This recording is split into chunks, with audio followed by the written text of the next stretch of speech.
So the topic we today have is Article 32. ठीक है, हमारा जो आज का जो टॉपिक होगा that is your article 32. But this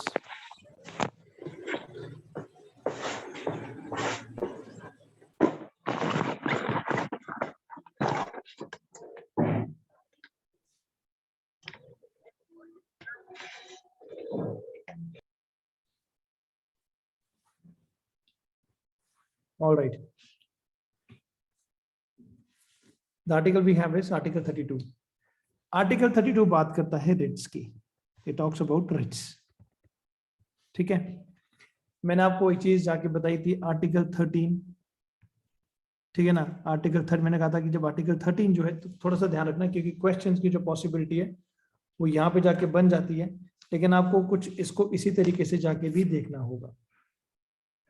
ठीक है ना, आर्टिकल 32 है ये जो है ये बात करता है जुडिशियल रिव्यू की. It talks about judicial review. And Article 32 जिसके थ्रू एक्ट किया जाता है, बात समझ आई, जिसके थ्रू एक्ट किया जाता है वो है आपका आर्टिकल 32. ठीक है ना, इसके थ्रू कुछ रिट्स मेंशन है तो हम उस पर जाके डिस्कस करते हैं. अभी टाइप्स ऑफ रिट्स क्या है हम उसको अलग जाके देखेंगे, उसको तो हम नीचे जाके आ जाएंगे, उसमें जाके दो चार केसेस भी है हम उसको जाके देखेंगे. सबसे पहली बात है आर्टिकल 32 बोलता क्या है. ठीक है ना, आर्टिकल 32 जो एक्चुअली में डील करता है, it deals with right to constitutional remedies. ठीक है ना, तो ये हम लोगों को, सिटीजन को अधिकार देता है. ठीक है ना, कि अगर कभी भी जाके दिखता है कि जो पार्ट 3 जो फंडामेंटल राइट्स हो गए हैं, अगर इसका कोई भी क्लॉज, कोई भी आर्टिकल ऐसा एनफोर्स्ड नहीं है, ठीक है ना, या कोई ऐसा जो लॉ है, कोई ऐसा जो जो कोई ऐसा आर्टिकल है जो पार्ट 3 को इन्फ्रिंज, मतलब कोई भी ऐसी कोई गतिविधि है जो पार्ट 3 को इन्फ्रिंज कर रहा है, जो उसका वायलेशन कर रहा है, ठीक है, तो हम उसके थ्रू जो है we can move that we can go to the Supreme Court. Alright, Supreme Court वहां पे जाकर जो है फिर इन सब चीजों को जाके देखेगा कि हाँ कोई चीज कॉन्फर हुई है या जो कोई चीज जो पार्ट 3 की है वो लागू की गई है कि नहीं की गई. This is your article 32. ठीक है ना, ये बेसिक से डेफिनेशन इसकी जाकर हो गई. क्लियर है चीज. तो ये जो आर्टिकल है ये बात करता है कि जो सुप्रीम कोर्ट के पास पावर है, ये ध्यान रखना कि अभी हम हाई कोर्ट्स की बात भी करेंगे, हाई कोर्ट्स का नीचे आपको हाई कोर्ट्स में जाके यहाँ नीचे जाकर डिस्कस करेंगे, लेकिन पहले हम सुप्रीम कोर्ट वाली चीज जाके देख लेते हैं. ठीक है, ओके. तो ये बात करता है आर्टिकल कि जो सुप्रीम कोर्ट के पास पावर है, it shall have the power to issue directions और ऑर्डर्स और writs including writs in the nature of habeas corpus, mandamus, prohibition, quo warranto, certiorari, whichever may be appropriate. Court को जो भी लगता है कि पार्ट 3 को एनफोर्स करने के लिए, पार्ट 3 को एनफोर्स करने के लिए, ठीक है, अगर कोई भी उनको जो रिट है, ठीक है ना, तो उसके थ्रू जो मसला वो सुलझा सकते हैं. जो रिट्स हो गया आपके सामने ये मेंशन्ड है, इनकी डेफिनेशन क्या है हम सबसे आखिर में जाकर पढ़ेंगे. शरियोरारी हो गया, ठीक है, जो भी उनको अप्रोप्रिएट लगती है कि भाई हम इसको प्रोहिबिशन लगाकर जो है हम पार्ट 3 को एनफोर्स कर सकते हैं, या हम हेबियस कॉर्पस लगाकर पार्ट 3 को एनफोर्स कर सकते हैं, तो सुप्रीम कोर्ट के पास वो पावर्स हैं. वो पावर्स कौन देता है सुप्रीम कोर्ट को? आर्टिकल 32. तो प्रिलिमिनरी का एक क्वेश्चन था आपके सामने, यही चीज जो ये जो बोर्ड में लिखी हुई चीजें आप इसको जाके थोड़ा सा ध्यान में रखेंगे तो इसमें एक हम मेंस का क्वेश्चन भी आएगा नीचे, इसमें हम उसको भी जाके डिस्कस कर लेंगे. ऑलराइट, बात समझ आ गई यहाँ तक चीजें. तो जो ठीक है, इसमें ये चीजें होगी, देखो, it shall not be suspended. ठीक है ना, it shall not be suspended except as otherwise provided for by this constitution. ठीक है ना, क्लियर है चीज, ऐसे नहीं होएगी चीजें. देखो, ओनली अगर फंडामेंटल राइट्स अगर वायलेट किया गया है किसी भी आदमी का, ठीक है ना, can he can approach the Supreme court directly under article 32. किसी का राइट टू लाइफ खतरे में पड़ गया है, किसी का जो freedom of speech and expression है वो खतरे में है, ठीक है ना, राइट टू इक्वालिटी हो गया, कोई भी चीज हो गई है, तो उन सब माध्यम के थ्रू जो इंडिविजुअल हो गया है, ठीक है ना, he can go to Supreme Court. All right, then next we have is high courts. जब हम हाई कोर्ट की जाके बात करते हैं तो हाई कोर्ट में जाकर देखो, like I mention this thing in the supreme, in the case of supreme court, उसमें कैसे करके आर्टिकल 32 है, ठीक है ना। प्रिलिमिनरी के छोटी छोटी चीजें जाके रहेंगी, इसमें जो आर्टिकल जो रहेगा यहाँ पे भी जाके चीजें अप्रोच की जा सकती है हाई कोर्ट के थ्रू, ठीक है ना। यहाँ पे लगेगा आर्टिकल 226। तो प्रिलिमिनरी के लिए क्वेश्चन हो जाएगा, सुप्रीम कोर्ट के लिए इट इज 32 और हाई कोर्ट के लिए इट इज 226, जिसके थ्रू जो रिट्स जो है, ठीक है ना, रिट्स के थ्रू जो है पार्ट 3 जो है, जो रिट्स हो गए इसके थ्रू जो पार्ट 3 है उसको जाके एनफोर्स किया जा सकता है। बात समझ आ रही है चीज ये, ठीक है ना। बड़ी बेसिक सी चीजें हैं, ठीक है ना। इसको हम इतना कुछ टेक्निकल तरीके से भी कुछ ऐसा नहीं है इसमें जाके पढ़ने के लिए, लेकिन आप थोड़ा इसमें ध्यान से रखें। ओके, तो इन सिविल और क्रिमिनल मैटर्स, कोई भी को क्या नाम किसी भी तरह का मसला हो गया, चाहे सिविल है चाहे क्रिमिनल हो गया है, ठीक है ना। देखो ऐसा नहीं, देखो मसला तो अप्रोच तो वैसी ही रहेगी, ये नहीं होएगा ना कि भाई हम क्या बोलते सीधे क्या नाम अपनी जो रेमेडीज लेने के लिए जो है हम सीधे डायरेक्ट सुप्रीम कोर्ट जाके चलेंगे, वहां तो ऑलरेडी बर्डन पड़ा हुआ है। केसेस वैसे ही रहेंगे, अगर आप कोई भी अगर किसी का भी फंडामेंटल राइट ब्रीच किया गया है तो फिर सबसे पहली चीज है वो पुलिस स्टेशन जाएगा, ठीक है ना। पुलिस स्टेशन के बाद जो है पूरा मसला देखा जाएगा, उसकी जो कंप्लेंट है वो लॉन्च की जाएगी, ठीक है ना। जो फिर नीचे जो लोअर कोर्ट है फिर वहां पे जाके उसका क्या बोलते जो पे वही हो गया जिससे क्या नाम जो प्रोसीडिंग है पहले यहाँ पे जाके होंगी, उसके बाद मसला जो है हायर कोर्ट में जाएगा, ठीक है ना। अगर यहाँ पे नहीं सुलझेगा फिर जो सुप्रीम कोर्ट जाएगा। बात समझ आई, ठीक है ना। यहाँ पे भी चीज ऐसी हो गई है, जो ट्रायल्स हो गए हैं, ठीक है ना, यानी कि जो एग्रीव्ड आदमी हो गए हैं, ठीक है ना, जो पहले जो ट्रायल कोर्ट्स है, जो नीचे वाले कोर्ट्स हो गए, उसके बाद जो है अपील जो है, अगर आपको नीचे यहाँ पे जाके संतुष्टि नहीं मिलती है, अगर आपको लगता है कि यहाँ पे जाकर जो मेरी जो बातें नहीं सुनी गई है या अगला बंदा नाखुश है, then he can appeal in the High court, ठीक है ना। हाई कोर्ट में भी जाके लगता है कि वो जो डिसीजन है वो उसके फेवर में नहीं रहा, या अगेन उसको जाके लगता है कि अभी मैं इसकी थोड़ी और ज्यादा इसको शायद उस तरीके से पेश नहीं किया गया जिस तरीके से जो इंडिविजुअल जाके लगता है, then he can go to Supreme Court, ठीक है ना। तो एक ही रास्ता हो गया ऐसे करके जाकर जो, अगर ठीक है ना, in the case of violation of fundamental rights, ध्यान देगी चीजें, प्रोसीजर वही रहेगा, ठीक है ना। जाने का जो तरीका है वो कुछ इसी तरीके से रहेगा, जो पहले नीचे वाले कोर्ट्स हो गए, फिर ऊपर वाले कोर्ट्स हो गए, फिर उसके ऊपर वाला कोर्ट हो गया। बात समझ आ गई चीजें, ठीक है। फिर इसमें ऐसा भी होता है, सुप्रीम कोर्ट से भी अगर अगला बंदा खुश नहीं हुआ, फिर हालांकि ऐसे नहीं होता है कि इतनी देखो तभी हम बोलते हैं ना कि केस में इतने साल लग गए, 2 साल लग गए, 10 साल लग गए, 15 साल लग गए, ठीक है। एक वही चीजें रहती है कि भाई वक्त के साथ क्या पता कोई नई चीज निकल कर आ जाए, कोई नया एविडेंस सामने आ जाए। अगर तो कोई तो चीज ऐसी होगी कि जो जिसके सारे सबूत ही सामने पेश हो गए, जो 100% प्रूव्ड हो चुका है केस, ठीक है ना, फिर उस पर तो केस फटाफट जाकर डन हो जाएगा। लेकिन जो कोई ऐसे कोई कोई एक आप ये मान के चलो कि मिस्ट्री टाइप जैसे चीजें हो गई है, जिसके लिए लगता है कि थोड़ा सर्च ज्यादा करना पड़ेगा, ठीक है ना, उसके लिए जो इन्वेस्टिगेशन प्रोसेस है वो और ज्यादा स्ट्रिक्ट करना, और ज्यादा मतलब ये उसमें और ज्यादा अथॉरिटीज जो है ऊपर की वो इन्वॉल्व करनी पड़ेंगी, ठीक है ना, कमेटीज जाके बनानी पड़ेंगी। तो उन सब चीजों के थ्रू जो है, ठीक है ना, वो टाइम ले लेता है, फिर वो 6 महीने, 8 महीने, साल, 10 साल, 5 साल, 7 साल, ऐसे करके उसमें जो वक्त लगता जाता है। बात समझ आ गई ना इन सब चीजों की। तो ये ध्यान रखना, आर्टिकल 22, 26 हो गया आपका हाई कोर्ट के लिए, मैंने आपको जाके जो बताया, हाई कोर्ट अंडर आर्टिकल 226, ठीक है। और जो सुप्रीम कोर्ट हो गया अंडर आर्टिकल 32, तो ये सब चीजें जाकर रहेंगी, ठीक है ना। क्लियर है चीज। फिर भी यहाँ देखो एक चीज और ध्यान रखना, प्रिलिमिनरी में ऐसा करके कभी सवाल जाके पूछ लिया, यहाँ पे एक लाइन इंपॉर्टेंट हो जाती है आपके लिए, ये article 226 is not a fundamental right like 32, ठीक है ना। अभी दोनों चीजें आएंगी नीचे, हाई कोर्ट में चीजें कैसी रहती है, सुप्रीम कोर्ट में चीजें कैसी रहती है, आपको मैं दोनों के जाके जो डिफरेंसेस है वो यहाँ पे जाके बताऊंगा। इसमें 2 केसेस आएंगे नीचे, एक थापर का केस आएगा, जबलपुर केस आएगा।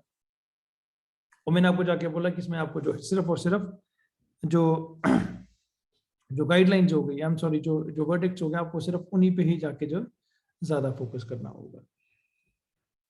तो सुप्रीम कोर्ट की कुछ रिसेंट ऑब्जर्वेशंस हो गई है, उस पर जाके हम चीजों को देखते हैं कि सुप्रीम कोर्ट ने इस पे आर्टिकल 32 को लेकर जो है, ठीक है ना, क्या क्या बातें की हुई है। एक केस है, इंपॉर्टेंट केस है, रमेश थापर का है, वर्सेस स्टेट ऑफ मद्रास का जो केस हो गया 1950 का। इसमें जाके कोर्ट ने बोला कि जो आर्टिकल 32 है, it provides a guaranteed remedy for the enforcement of fundamental rights. ठीक है ना, क्लियर है चीज। अब प्रिलिमिनरी में क्वेश्चन आएगा, प्रिलिमिनरी क्वेश्चन आएगा कि who is the protector and guarantor of fundamental rights? It is Supreme Court. ठीक है ना, it is Supreme Court. Clear है चीज, ये वाला क्वेश्चन आ जाता है। ठीक है, protector of fundamental rights, guarantor of fundamental rights, Supreme Court. ठीक है, ऑलराइट। और एक चीज और ध्यान में रखना, नीचे शायद इसमें भी नहीं आएगा, ये जो आर्टिकल हो गया है, ठीक है ना, इसको जाके जो है it is also called as heart and soul of the constitution. Heart and soul of the constitution, ये किसने बोला था? B R Ambedkar. B R Ambedkar. B R Ambedkar. फिर मैंने आपको एक बात और बोली थी कि heart of the fundamental rights, article 21 sir. Article 21, ये चीज भी ध्यान रखना। Heart and soul of the constitution, heart of the fundamental right अलग से जाके जो मैंने बात आपको जाके बताई थी, that is heart of the fundamental right. ये आपका 21 हो जाता है। छोटी छोटी चीजें रहती हैं जहां पे क्वेश्चंस की जो पॉसिबिलिटी है थोड़ी ज्यादा रहती है, तो उसको जाके हम ऐसे करके देख सकते हैं। ओके, तो ये बात क्लियर होगी। ये तो यहीं तक ध्यान में रखना आप इस चीज को जाकर, protector and guarantor of the fundamental rights. ठीक है, फिर नीचे आ गया ड्यूरिंग द इमरजेंसी। देखो यहां पर भी केस आ गया, एडीएम हो गया जबलपुर का वर्सेस शुक्ला, 1976 का केस हो गया है। ठीक है, देखो यहां पे क्या बात बोली गई है, that supreme court had said that the citizen loses his right to approach the court under article 32। जब इमरजेंसी चल रही है, सुप्रीम कोर्ट ने इस केस में जाके क्या बोला, इस केस में जाके क्या बोला कि जो सिटीजन जो हो गया है तब वो आर्टिकल 32 यानी कि आर्टिकल 32 उसका जाके सस्पेंड हो जाता तब। ठीक है, सुप्रीम कोर्ट ने क्या बोला कि सिटीजन जो है he loses his right under article 32। ठीक है ना, टू अप्रोच द कोर्ट। ठीक है जी, एक तो आपके सामने ये वाली चीज होगी। तो बाकी तो इसमें कुछ ऐसी चीजें नहीं है, बाकी इसमें जाके देख लेना। ओके सर, वो कौन सी कंडीशन में बताया कि under article 32 a person emergency ये जो मैंने आपको देखा। सुबह 20 एंड 21 तो सस्पेंड नहीं होता है शायद। कौन सा? राइट टू लाइफ नहीं होता है। हाँ वो भी तो, वो तो है ही है, ये तो मैं इसका सिर्फ इसकी पर्टिकुलर बात कर रहा हूँ मैं। Okay sir. हाँ वो तो मैंने आपको जाके बताया था उसमें। ठीक है, अब now next we have is एक क्वेश्चन हो गया आपका मेंस के पॉइंट ऑफ व्यू से, एक सवाल है कि why the article 32 has been called as article without which constitution would be a nullity. Discuss how writ jurisdiction of the Supreme Court differs from that of High Court। यहाँ पे important चीज आपके लिए ये हो गई है, ये आपका 4 मार्क्स का क्वेश्चन हो जाता है और यहाँ पे जाके एक्चुअली ना बस बंदा फंस जाता है फिर। अब हमने अभी तक हमने सिर्फ 2 चीजें पढ़ी कि जो हाई कोर्ट हो गया है, सुप्रीम कोर्ट है, इसके आगे हमने जाके 32 लिख देना था। जो हाई कोर्ट हो गया है हम इसके आगे जो 226 लिख देना था। अब थोड़ा सा इसका जाके चीजों को देख लेते हैं। देखो डेफिनेशन बेसिक्स ये हो गई है कि आर्टिकल 32 जो है it provides fundamental right to constitutional remedies. Introduction है ये चीज आंसर का। ठीक है, कि ये हर इंडिविजुअल को एक हक देता है, प्रोवाइड्स द राइट कि वो जो इंडिविजुअल है वो सुप्रीम कोर्ट जा सकता है या हाई कोर्ट जा सकता है। ठीक है ना, by appropriate proceedings for the enforcement of the fundamental right. बात समझ आ गई? ठीक है ना, सुप्रीम कोर्ट जा सकता है वो 32 के नीचे, ठीक है ना, और हाई कोर्ट जा सकता है वो 226 के नीचे। देखो बार बार मैं ये चीज इसलिए बोल रहा हूँ ताकि आपके दिमाग में चीज जो है वो एक बार कमिट हो जाए बढ़िया से, बिल्कुल एक आप इसको फिर भूले ना उसके बाद। ठीक है, फिर एक छोटा सा सवाल ये भी हो सकता है कि what is the importance of article. अभी हम जो पहले वाला जो ये हो गया ना, ये इसका यही वाला पार्ट जाके देख रहे हैं उसमें, इंपॉर्टेंस ऑफ आर्टिकल 32। ठीक है, देखो ये कहता है कि भाई अगर आप ये चीज समझो जाकर कि आर्टिकल आपको मेंशन तो कर लिए, 12 से लेकर आपको जो 35 तक के जो आर्टिकल्स है उसमें सारी चीजें मेंशन कर दी। आप ये भी कर सकते हो, आपको रिजर्वेशन नहीं मिलेगा, आप इसमें जाके कोई किसी बंदे को टाइटल नहीं मिलेगा, ठीक है ना, इक्वालिटी की बात कर ली, फलानी चीज की बात कर ली है, ठीक है ना, सब चीजें गारंटी तो कर ली। लेकिन अगर आपको वो चीजें नहीं मिली तो क्या करोगे फिर आप? संविधान में तो चीजें लिखी हुई है, ठीक है ना, लेकिन अगर आप उन चीजों को जाकर अगर हमें फ्रीडम ऑफ एक्सप्रेशन हमें नहीं मिलेगा तो फिर फायदा क्या हुआ इस फंडामेंटल राइट्स का? ठीक है ना। तो कहीं ना कहीं तो कोई ऐसा एक आर्टिकल होना चाहिए जिसके थ्रू हम जो हमें चीजें गारंटी की गई है, अगर वो चीजें हमें नहीं मिलती है, अगर उन चीजों का वायलेशन हो रहा है, तो हम कोर्ट को अप्रोच कर सकते हैं। ठीक है ना। तो ये है आर्टिकल 32 की इंपॉर्टेंस। ठीक है ना। सिर्फ ये कहता है कि देखो, डिक्लेयर करने से फंडामेंटल राइट का, ठीक है ना, जो मतलब है वो मीनिंगलेस हो जाता है, कि यूजलेस हो जाता है, वर्थलेस हो जाता है, without providing an effective machinery for their enforcement. अगर उसको एनफोर्स करने के लिए, अगर उसको कोई एनफोर्स करने के लिए कोई इफेक्टिव मशीनरी नहीं होगी, तो एक वो वर्थलेस है। ठीक है ना। ऑलराइट, मतलब वर्थलेस कब? जब उसका जो है वायलेशन किया जाता है, व्हेन दे आर वायलेटेड। बात समझ आई चीज ये? ठीक है ना। हेंस आर्टिकल 32, ठीक है ना, आर्टिकल 32 जो है, confers the right to remedies. ये किसकी बात करता है? रेमेडीज की बात करता है, for the enforcement of the fundamental rights. ठीक है ना, क्लियर है चीज? ठीक है। तो इसीलिए जो मैंने आपको ऊपर भी जाके बात बताई थी, तो अंबेडकर साहब ने, ठीक है ना, इस आर्टिकल को जो कहा था कि ये सबसे इंपॉर्टेंट आर्टिकल हो गया है, most important article, heart and soul of the constitution. ठीक है ना। अगर ये चीज नहीं होगा, अगर ये जो आर्टिकल नहीं है, ठीक है ना, तो एक किस्म से जाके जो हमारा जो फंडामेंटल राइट्स हो गया है, ठीक है ना, यानी कि जो संविधान ही हो गया है। अगर संविधान का अगर बेस के, देखो, फंडामेंटल राइट्स नहीं होगे तो आप कॉन्स्टिट्यूशन में चाहे जितने मर्जी ललित के नाम नारे लप्पे लगा लो। ठीक है। तो बात समझ आ गई चीज है ये, बात समझ आ गई चीज है ये। ठीक है ना। इसमें मुझे लगता है कि कोई इसमें किसी तरह का डाउट आपको नहीं होना चाहिए। तो एक छोटा सा सवाल अगर आपसे ये देखो, क्वेश्चन के पॉइंट ऑफ व्यू से जाके आप इन सब चीजों को जाके कर सकते हैं, इसमें कोई ऐसी मुझे लगता नहीं कोई परेशानी रहेगी आपको इसमें। नाउ डिफरेंस, ठीक है ना, जो रिट्स हो गई है, रिट्स है क्या है, हम उसके बारे में अभी जाके जिक्र करेंगे, उसका जो डिस्कशन है अभी हम नीचे जाके पढ़ेंगे उसका। ठीक है जी। तो यहाँ पे है difference in writ jurisdiction between supreme court and high court. इन दोनों में फर्क क्या हो जाता है? अब देखो जो यहाँ पे जाके जो चीजें लिखी हुई है, अब आप इनको जो है तकरीबन आप इसको 4 मार्क्स के पॉइंट ऑफ व्यू से जाके देख सकते हैं। ठीक है, क्लियर है चीज? कुछ चीजें कॉमन भी रहेंगी, ये ध्यान से सुनना आप इसमें जाकर। ठीक है, अभी ये चीज छोड़ दें, हेबियस कॉर्पस क्या है, मैंडेमस क्या है, प्रोहिबिशन क्या है, सिर्फ आप इसको याद रखना है आपको इसको। और ये जो चीज है, जो टेबल बना हुआ है, ये आपको लर्न भी करना पड़ेगा, इस चीज का भी ध्यान रखें आप। ऑलराइट, तो ये जो हो गया है, ये बोलता है जो सुप्रीम कोर्ट के वाले मसले में जाकर, जो supreme court is empowered to issue writs which including habeas corpus, mandamus, prohibition, quo warranto and certiorari for the enforcement of the fundamental right. ये तो हम ऊपर जाके पढ़ ही रहे हैं चीजें। ठीक है, ये बोल रहा है कौन? ये सुप्रीम कोर्ट की बात हो गई। अगर हम इसमें अब हाई कोर्ट की बात देखते हैं, high court can issue writs including habeas corpus, mandamus, certiorari, quo warranto and quo warranto and prohibition. ठीक है ना। तो यहां पे भी जाके चीजें वही हो गई है।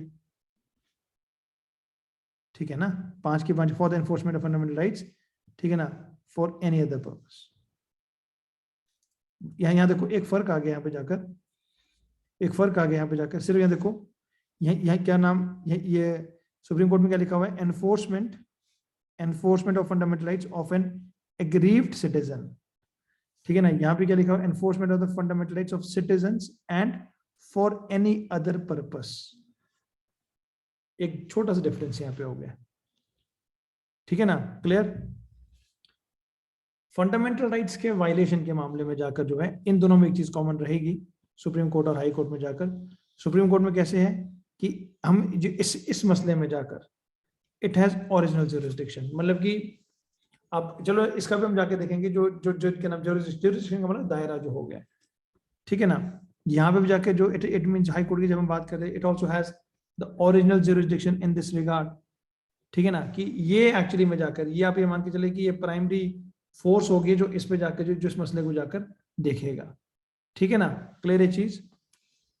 तो जो सुप्रीम कोर्ट हो गया है, अब सुप्रीम कोर्ट का एक मसला देख लेते हैं यहाँ पे आओ।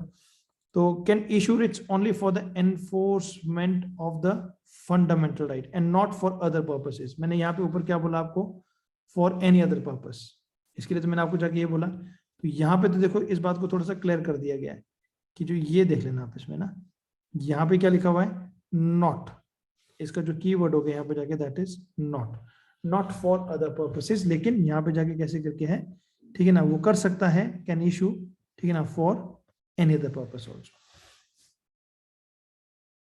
ठीक है जी, ये तो यहाँ इन सब चीजों की। अब जो हाई कोर्ट जो हो गया है, एक्चुअली में देखो चीजें तो 2 लाइनों में क्लियर हो चुकी है ऊपर, लेकिन थोड़ा नीचे खींच के रखा हुआ है, ठीक है ना, थोड़ा नीचे से खींच के रखी चीजें। High court can issue Ritz not only for enforcement of fundamental but also for other purposes. देखो ये वही लाइन इन्होंने कॉपी कर दी यहाँ पे जाके ना, एक ही लाइन चीज आ गई यहाँ पे, ठीक है। Writ jurisdiction of high court is wider than that of supreme court. यानी कि देखो इसमें तो थोड़ा बड़ा हो गया, ग्राउंड थोड़ा बड़ा हो गया। क्यों? क्योंकि यहाँ पे तो सिर्फ ये है कि एनफोर्समेंट ऑफ फंडामेंटल राइट्स है, और यहाँ पे जाकर जो है एनफोर्समेंट ऑफ फंडामेंटल राइट्स भी है and also for other purposes, ठीक है। ऑलराइट, इसमें जो हम हाई कोर्ट का थोड़ा एज देख रहे हैं, the writ jurisdiction of the High court is not exclusive but concurrent with the state writ but with the writ jurisdiction of Supreme Court. Exclusive, concurrent, देखो ये ऐसा नहीं है, यहाँ पे जब हम बात करते हैं तो इसके पास तो एक्सक्लूसिव हो जाता है, ठीक है ना। लेकिन जब यहाँ पे जाके it is not exclusive but concurrent. Concurrent क्या चीज है, जिसमें 2 पार्टीज इन्वॉल्व हुई, ठीक है ना। इसमें जाके सुप्रीम कोर्ट जाके पहले ऊपर जाके देखेगा with the writ jurisdiction of supreme court. Sir supreme court में भी तो नहीं आएगा एक्सक्लूसिव? किसमें? सुप्रीम कोर्ट में फंडामेंटल राइट्स वाले मसले में तो एक्सक्लूसिव रहेगा इसके पास। एक्सक्लूसिव का मतलब है कि ये अपने पास कोई भी केस लेकर आ सकता है। अगर हाई कोर्ट में, हाँ बोलो सर, मतलब हाई कोर्ट के पास भी है फंडामेंटल राइट्स में, हाँ, तो सुप्रीम अगर कोर्ट हाई के कोर्ट पास में, भी, हाँ हाँ बोलो बोलो प्लीज। तो सुप्रीम कोर्ट के पास भी है फंडामेंटल राइट्स में, तो ये एक्सक्लूसिव नहीं होगा ना फिर? देखो एक्सक्लूसिव में ऐसे करके बोल रहा हूँ कि अगर वायलेशन होता है, देखो मतलब क्या होता है, लेट्स से अगर कोई मसला हाई कोर्ट में जाके चल रहा है, ठीक है ना, तो हाई कोर्ट जो है उस केस को जाकर, सॉरी, जैसे हाई कोर्ट में कोई केस चल रहा है, ठीक है, तो सुप्रीम कोर्ट उसको अपने पास लेकर आ सकता है, सुप्रीम कोर्ट उसको लेकर अपने पास आ सकता है, ठीक है ना। या सुप्रीम कोर्ट ऐसे कर सकता है कि उसको जाके जैसे जो इंफीरियर टू, या अपने पास सुप्रीम कोर्ट के पास कोई केस है, कोई केस सुप्रीम कोर्ट के पास हो गया, ठीक है ना, उस केस को जाके नीचे हाई कोर्ट को दे सकता है। फिर वो बोले कि तुम इस केस को जाके देखो भाई। हम इसमें देखो ऑब्वियस सी बात है, सुप्रीम कोर्ट को हम इसको ऐसे नहीं कर सकते है ना, इन दोनों को हमें, हाँ जी डाउट है इसमें, बोलो बोलो। शायद लक्ष्मीकांत में ये लिखा गया है कि एक्सक्लूसिव शायद प्रेसिडेंशियल मैटर्स या इंटरस्टेट मैटर्स में है। वो तो देखो ना, फिर उसमें फिर वो क्या नाम ज्यूरिसडिक्शन वाली चीज बोल रहे हैं आप उसमें। मैंने सिर्फ और सिर्फ इसको इस रिगार्ड को लेकर बोला है, इस रिगार्ड को लेकर मैंने बोला। मैं इसको ऐसे नहीं बोल रहा हूँ कि मैं इसको एक ओवरऑल तरीके से नहीं बोल रहा हूँ, ठीक है ना। मैं ये देखो, मैं सिर्फ इसके कंपैरिजन में जाके इसको बोल रहा हूँ, जो ये वाली चीज हो गई है, ठीक है। आप देख लेना कोर्ट में जा, इसमें अब क्या बोलता है, सॉरी बुक में जाके एक बार देख लेना आप उसमें जाकर, ठीक है, एक बार देख लेना, तब मुझे बता देना अगर आप उसमें कोई डाउट लग भी रहा होगा, मुझे जाके भेज देना आप उसका कोई भी चीज होगी। सर इसमें एक पॉइंट ऐड हो सकता है, तो टेरिटोरियल जुरिसडिक्शन का। कौन सा? टेरिटोरियल जुरिसडिक्शन का। देखो वो पता क्या, वो फिर जब हम इसकी जब कोर्ट्स की जाके बात करेंगे ना, जब हम कोर्ट्स वगैरह की जाके जब हम बात करेंगे, तब थोड़ा जब ज्यूरिसडिक्शन की बात करेंगे, अपैलेट ज्यूरिसडिक्शन की हम बात करेंगे, ओरिजिनल ज्यूरिसडिक्शन वहां पे क्या चीज होगी, फिर मेरे को आपको सारी चीज समझानी पड़ जाएंगी यहाँ पर जाकर। अभी नहीं सर, ऐसा डिफरेंस में बात कर रही हूँ मैं, कि सुप्रीम कोर्ट जो है फंडामेंटल राइट्स के टर्म में उसका ऑल ओवर इंडिया है, जबकि हाई कोर्ट्स की फंडामेंटल राइट्स में सिर्फ टू द स्टेट है। सर वो डिफरेंस जो ऊपर लिखा है ना, डिफरेंशिएशन, नहीं मैं समझ गया, मैं समझ गया। मैं आपको एक बात बताना चाहता हूँ तान्या ना, yes, अब आप कह रहे हैं, आपका कहने का मतलब क्या है टेरिटरी का ना, चलो मैं इसको क्लियर कर दूं। चलो अच्छा है कि आपने इस सवाल यहाँ पे जाके पूछ लिया। इसका मैं, आपका कहने का मतलब है, लेट्स से आप कह रहे हैं कि कोई बॉम्बे हाई कोर्ट की कोई वर्डिक्ट आती है, ठीक है ना, तो आपका कहने का मतलब है कि जो बॉम्बे हाई कोर्ट का जो वर्डिक्ट है वो जो वैलिड है वो कहाँ पे रहेगा, महाराष्ट्र में जाकर आप ये बोल रहे हैं, और आप कह रहे हैं कि वो जो वर्डिक्ट है, वो जो इसके साथ वाली जो स्टेट होगी कर्नाटका, वो यहाँ पे जाके लागू नहीं होंगी, आप ये कह रहे हैं ये टेरिटरी होगी इसकी। ये सर फिर वो कंपलसरी नहीं है ना, मतलब अदर स्टेट्स के लिए टू फॉलो करना। कैसे? सो मतलब कर्नाटका के लिए बॉम्बे हाई कोर्ट की वर्डिक्ट को अप्लाई करना कंपलसरी नहीं है। नहीं, मान के चलो अगर बॉम्बे हाई कोर्ट ने यहाँ पे जाके डिसीजन दे दिया ये सर। अभी, ठीक है ना, Yes, sir. तो क्या वो बाकी स्टेट्स के भी बाकी स्टेट्स के लिए लागू रहेगा? No sir. देखो यहाँ क्या होता है ना, आपने चलो आंसर इसका पहले जाके दे दिया था कि वो स्टेट टू स्टेट डिपेंड करता है, लेकिन मान्य रहेगा वो डिसीजन यहाँ पर भी। अगर वो इस चीज को जाकर यहाँ पे कहना चाहते हैं कि वो इस चीज को यहाँ पे लागू करना, देखो ना, वो अपना अपना हर स्टेट का एक अपना अपना तरीका, हर स्टेट का अपनी अपनी सिचुएशंस है। तो अगर उनको लगता है कि भाई ये जो बात इन्होंने ठीक बोली, तो उसको जाके यहाँ पे भी लागू किया जा सकता है किसी और स्टेट में भी जाकर, वो डिपेंड करेगा। चलो ठीक है, ये वाली बात है, आप बोल रहे हैं जो टेरिटरी वाली बात, चलो हम इसको कंसिडर कर सकते हैं यहाँ पर जाकर कि चलो उनकी अपनी अपनी जो उनके अपनी जो टेरिटरीज हो गई है, और जो सुप्रीम कोर्ट है वो पैन इंडिया जाके चलेगा, यही बोलना चाह रहे हो? Yes sir. ठीक है, नाउ लेट्स कम टू, अब हम बात करते हैं रिट्स की। ठीक है, रिट्स हो गई है, रिट्स हो गई है आपकी, एक मिनट में समझ जाकर देख लो जरा, बाकी जनों को समझ आ रहा है? Neha, Riya, Shaina, Vishal, Kanchan, yes sir. है ना? Now let's come to types of writs के बारे में बात करेंगे। टाइप्स ऑफ रिट्स में हम जाके देखते हैं, हेबियस कॉर्पस है, ऊपर जाके देखा था, मैंडेमस हो गया, शर्रिरारी हो गया, प्रोहिबिशन हो गया है, कोवरेंट हो गया। ठीक है ना? इन शब्दों का मतलब क्या हो गया, फिर यहाँ पे इसकी जो एक किस्म से जाके इसका जो मकसद है वो भी जाके लिखा हुआ है। हेबियस कॉर्पस हो गया, you may have the body. ठीक है ना? एक लैटिन टर्म हो गई है जिसका मतलब हो गया it means to have the body of. ठीक है ना?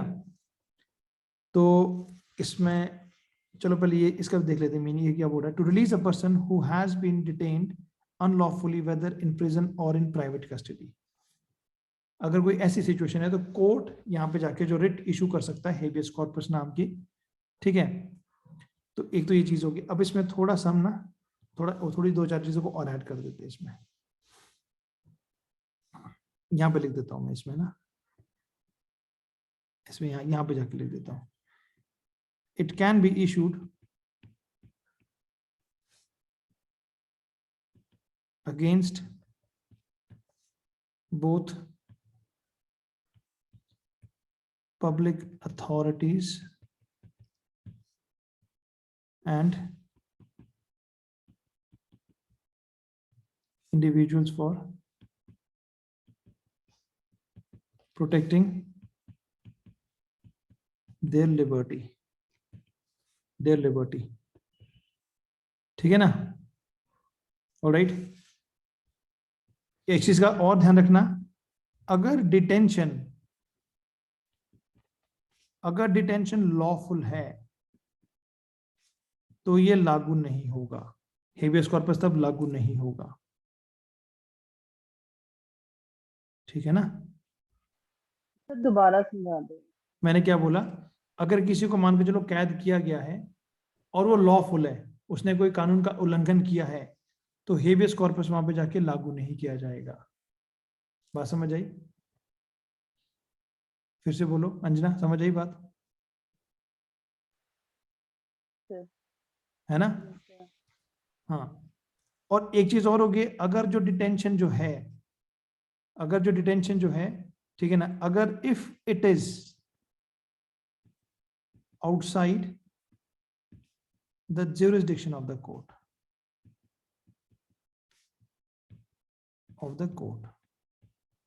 ये तब भी लागू नहीं होगा।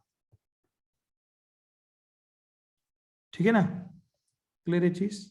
इसमें जाके इन चीज का आप ध्यान में रखना। और जो मैंने आपको जो ये वाली जो बात बोली है, ये वाली जो मैंने आपको चीज लिखवाई है कि ये कि जो डिटेंशन हो गई है, ठीक है ना, I mean it can be issued against both public authorities and individuals for protecting there liberty. ठीक है ना? ये जो इसका जाके आप केस लिख दें Ummu Sabina versus state of Kerala, 2011 का केस है। ओके जी, हेबियस कॉर्पस, ये हो गया आपका हेबियस कॉर्पस। ये तो इंटरेस्टिंग चीज है, ये एक्चुअली में जाके मैंने ना तो इतना लिखा के लानी, तो लिखवाता इसको 2 दिन लग जाना इसको लिखवाने में, ठीक है ना। समझ आ रही चीजें यहाँ पर, ये आप लोगों को केस का ईयर रिपीट कर दीजिए। 2011 से ये। दिव्या समझ आ रहा है ये? दिव्या, कंचन, यस सर। रचना, यस सर। ठीक है, बताते जाना अगर आपको डाउट जाके इसमें अगर आपको लगता आता है इसमें। Next we have is mandamus. Mandamus का मतलब है वी कमांड। ये छोड़ दो आप, ऐसे करके इसको याद ना करने लग जाना, इसका मतलब वी कमांड है, कुछ नहीं, इसका पर्पस देखो जाकर कि ये बोलता क्या है मैंडेमस। और ये जो रिट्स होगी इनका जाके थोड़ा ध्यान रखें, ठीक है। तो इसका मतलब हो कि to secure the performance of public duties by lower court, tribunal और पब्लिक अथॉरिटी, ठीक है ना। To secure the performance of a public duties by lower court, tribunal और पब्लिक अथॉरिटी, ठीक है। तो इसमें 2-4 चीजें और लिख देते हैं, इसमें लिख देते हैं कि it can be issued against, आप ऐसे लिखते हैं, it can be issued against a private individual और अ बॉडी। छोटा छोटा लिख रहा हूं ताकि जाके जो है थोड़ा सा नीचे सही सा बन जाएगा इसमें, ठीक है ना। ऑलराइट, और it can be issued when the duty is discretionary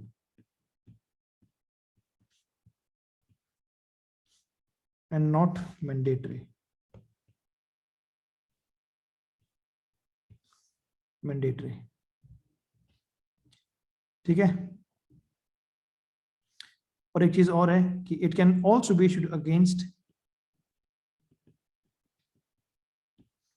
the president of India. मैं आपको वही चीजें लिखवा रहा हूं जो लक्ष्मीकांत में थोड़ी मिसिंग है, ठीक है ना। और स्टेट गवर्नर्स, और स्टेट गवर्नर्स, ठीक है ना। और किसके खिलाफ की जा सकती है ये? हाँ जी,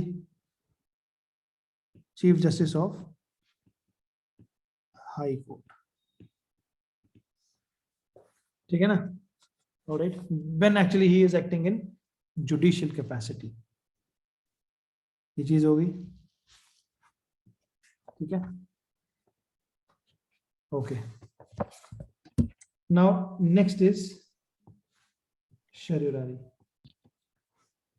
एक्सक्यूज मी सर, सर ये चीफ जैसे स्टेट गवर्नर और प्रेसिडेंट ऑफ इंडिया को सर ये इशू कर सकते हैं या नहीं कर सकते? सकते हैं, उनके लिए इशू कर सर सकते हैं। कैन नॉट बी इशूड, तो कैन नॉट है शायद, इसको इन लोगों को सर नहीं कर सकते। I think chief justice of high court, तो private president of India. Individual को मैंडेमस है ना ये, हम मैंडे क्यों क्यों नहीं कर सकते? सर ये अगेंस्ट पब्लिक ये अथॉरिटीज है। लिखा है सर इसमें, ये सब के against can not be issued. Can not be issued, yes sir. Sir इन सभी के अगेंस्ट नहीं हो सकती है।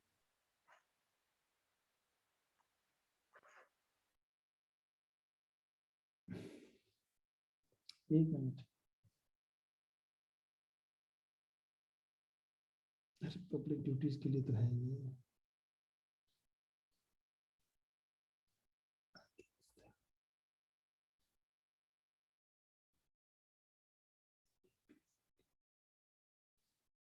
सर इसमें एक केस भी है एक्चुअली। एक मिनट एक मिनट एक मिनट,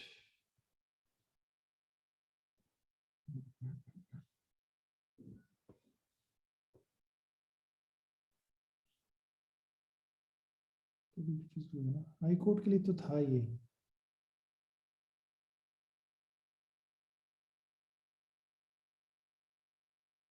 चलो ये वाला पॉइंट में देख लूंगा, इसको लिख के रखो, मैं इसको जगह फिर क्लियर कर दूंगा, ये वाला पॉइंट, ठीक है ना, इसको देख लूंगा। इंफीरियर कोड्स लिखा है सर उसमें जो can be issued to corporation, inferior courts लिखा है उसमें से, बुक के अंदर ना, लक्ष्मीकांत में से। हाँ उसमें ये थोड़ी लिखा है कि उसमें ऊपर इसके खिलाफ नहीं कर सकते। सर प्रेसिडेंट नहीं है सर। सर लिखा है उसमें sir, the writ of mandamus can not be issued against private individual और body, second is not possess statutory force, when third is when the duty enforce a contractual obligation, and then against the president of India or the state governors, and last is against the CGI of a high court acting in judicial capacity. एक minute रुक जाओ, अभी एक minute रुक जाओ, ठीक है, तो यहाँ पे चीजें क्लियर रही है। Now next we have is certiorari, इसका मतलब वो क्या है, टू बी सर्टिफाइड, ठीक है ना, टू बी सर्टिफाइड यानी कि इसको हम बोलेंगे, इसको हम बोले इन्फॉर्म कर देना, ठीक है ना। यहाँ पे क्या होगा, to quash the order already passed by an inferior court, tribunal और क्वासी जुडिशियल अथॉरिटी, ठीक है ना, it is issued by a higher court to a lower court, इसमें तो हम इसको ऐसे ही लिख देंगे, हायर कोर्ट से जाएगा वो लोअर कोर्ट की तरफ, ठीक है ना, ऑलराइट। और 1991 के बाद क्या कर दिया गया है, 1991 के बाद आप इसमें जाके लिख सकते हैं ऐसे, पोस्ट 1991 ऐसे लिख दो इसमें, post 1991 transfer a pending case, transfer बस इतना लिख दो, ट्रांसफर अ पेंडिंग केस, ठीक है। हाँ, और खास तौर पे जाके जो है इट इज, इसमें एक पॉइंट और लिखे, it is used on the ground of excess of jurisdiction, it is used on the ground, it is used on the grounds of excess of jurisdiction or lack of jurisdiction, used on the ground of excess of jurisdiction or lack of jurisdiction, or error of law, कौन सा ये, शरीरारी error of law,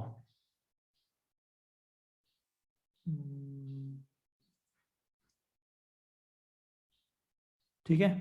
आप इसमें देख लेना, एक line इसमें आपके लक्ष्मीकांत में भी लिखी हुई है, हालांकि मैंने आपको लिखा कि 1991 का जो पेंडिंग केसेस को ट्रांसफर कर सकते हैं, लेकिन इसमें आपको एक उसमें लक्ष्मीकांत में लाइन लिखी हुई है कि supreme court rule that the certiorari can be issued even against administrative authorities affecting rights of individuals, ठीक है ना, ये भी देख लेना इसमें आप इस चीज को भी ऐड कर सकते हो कि जो मैंने आपको जो लाइन लिखवाई कि जो सुप्रीम कोर्ट ने क्या बोला है कि this writ can be issued again even against administrative authorities affecting the rights of individuals, ठीक है,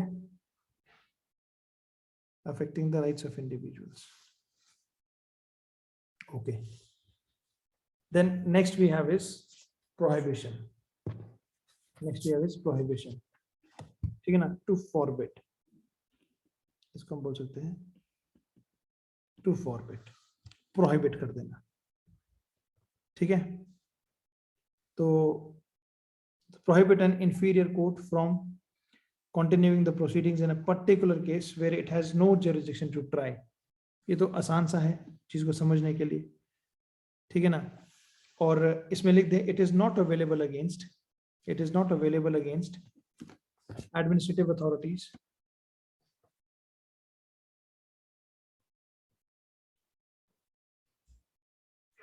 legislative bodies and private individuals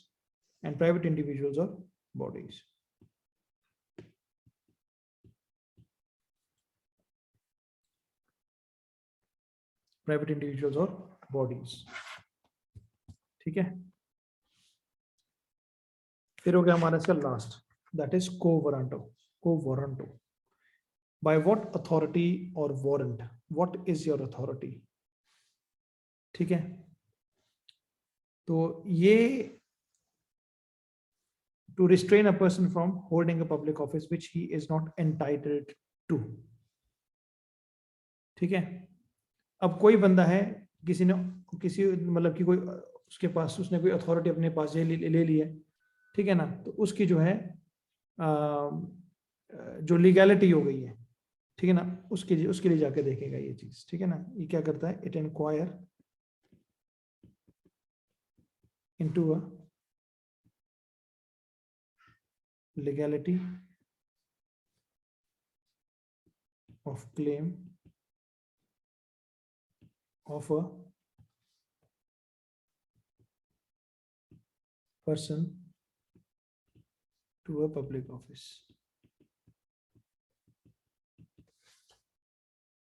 ठीक है,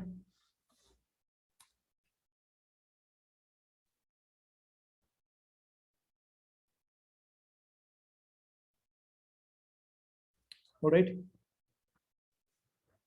तो कोई इलीगलिटी जो होगी उसको जाके ये रोक देता है।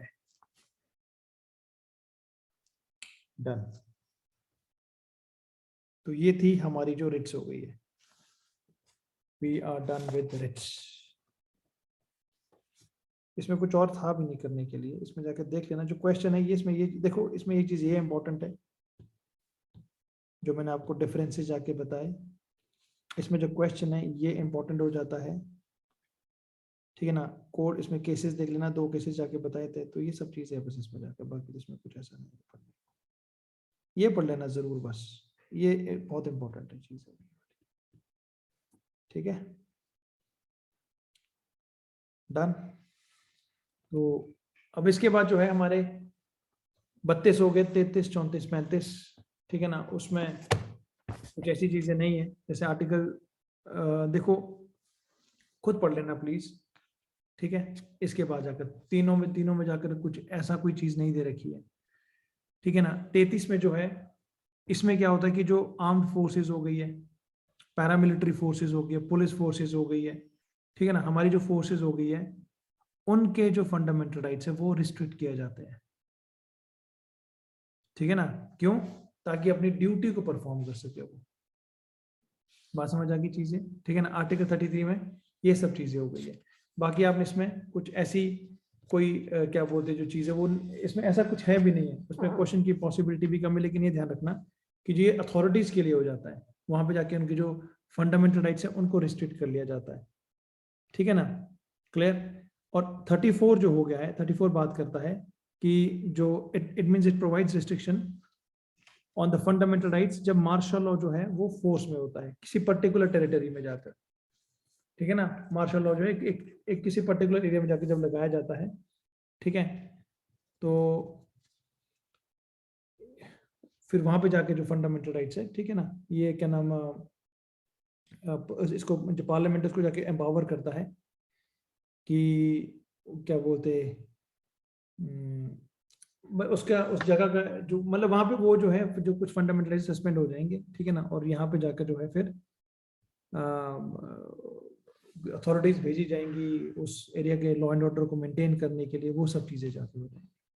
ठीक है, 35 बात क्या करता है, हमेशा ध्यान रखना, जो लास्ट का आर्टिकल होगा वो सब चीजों को एनफोर्स करेगा। ठीक है, आर्टिकल 35 जो है ये पावर देता है टू गिव इफेक्ट जो फंडामेंटल राइट्स अभी तक हमने जाके पढ़े, ठीक है ना, उन सब चीजों को अफेक्ट देने के लिए।